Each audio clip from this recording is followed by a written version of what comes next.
So friends, in today's session, we are going to see how to derive the key ratios by using the cash flow statement of the company. In the previous sessions, I have shared how to derive the profitability ratios using the profit and loss statement, and subsequently the profitability and stability ratios by using a conjunction of profit and loss as well as the balance sheet of the company. So today, finally, we are into cash flow ratios. So we are going to continue building the same Excel sheet which we have used in the previous videos, and the same company obviously, which is our Colgate-Palmolive. So I'm sharing the screen. So this is our familiar Excel sheet which we have used previously. So we had copied all the details, and then we had calculated the profitability ratios by using the profit and loss statement, and then we referred profit and loss in conjunction with balance sheet to derive further ratios. So now to this Excel, I have added cash flow. I'm going to remove all these calculations here so that we're going to recalculate all the values. No fill. Here also I'm going to make it green. And here I'm going to make it no fill. So now let's copy all the values for cash flow statement. So what are the values which we need from cash flow statement? So the first set of values which we need is our net cash flow from operating activities. The second set of values which we need is net cash flow from investing activities, and subsequently we need the net cash flow from financing activities. Of course, we have forgotten. We need the values of purchase of fixed asset as well, capital expenditure. So all these values we get it from our cash flow statement. And where do we find this cash flow statement? We go into nsindia.com, download the annual report, and then in the annual report, one section will be for cash flow statement. I already shared a video how to do this. So you can refer that video in case you're looking forward how to download the annual report and then refer the specific section. So I have already downloaded the annual report. I'm just going to put it up here. So this is the downloaded report. This is for the year 2022. So the first set of values, which is shown in amber. So we pick up these values of operating activities and we put it into our first row, that is our row 3, in fact, in the Excel sheet. And then we copy the values of investing activities, which is shown in violet, 10,764, 7135.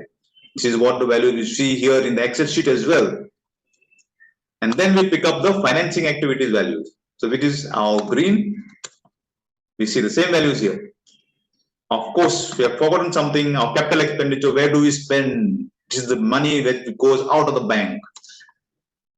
Where do we catch it? We catch it in our cash flow from investing activities. This is purchase of property, plant, and equipment.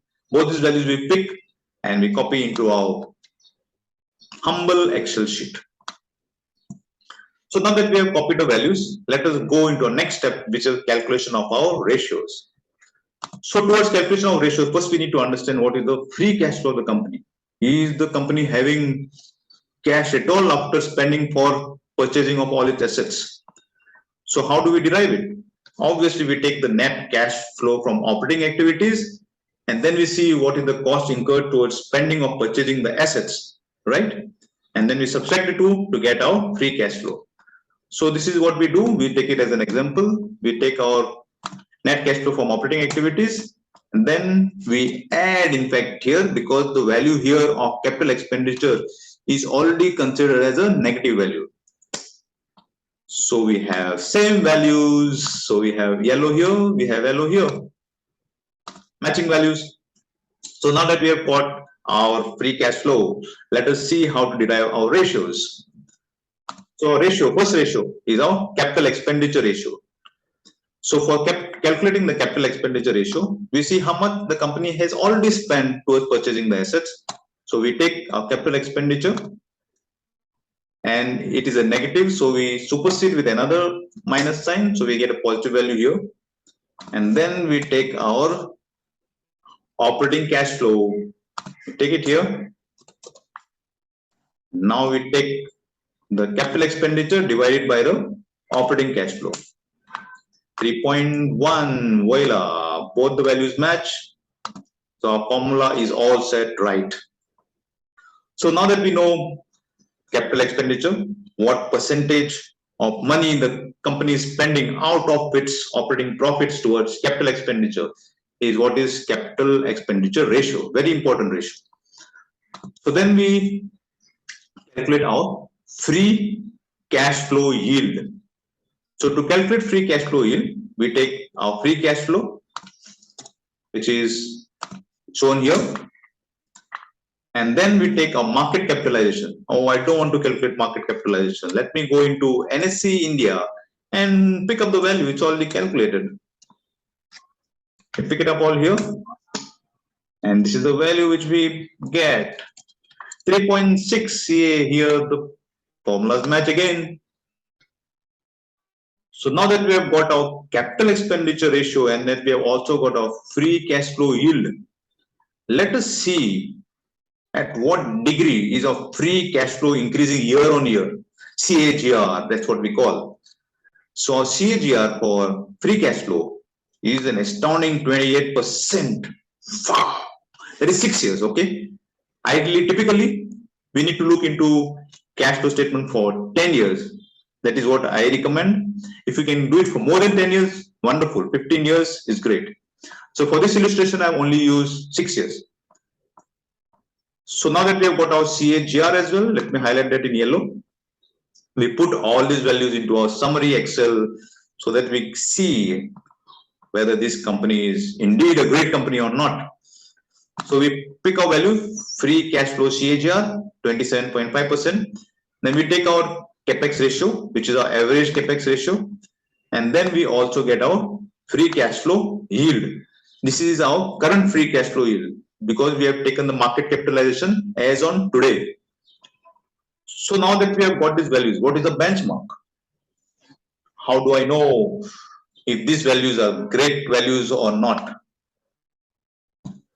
Different investors have different strategies or different principles to determine the benchmark. For free cash flow, my benchmark is typically something which is more than the inflation rate is great. So 27.5% is greater than the cost of capital itself. The cost of capital, the average cost of capital, which most of the investors choose, is 12 to 15%.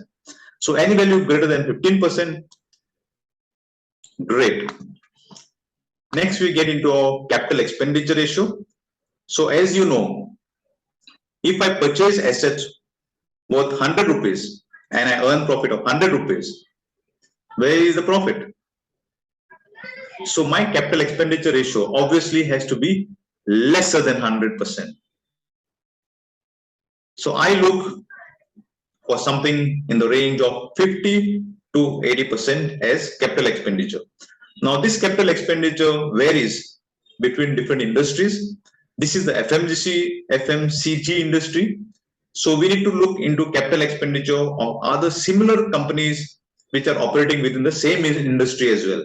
So this will give us a benchmark against other companies. How much are they spending towards their capital needs?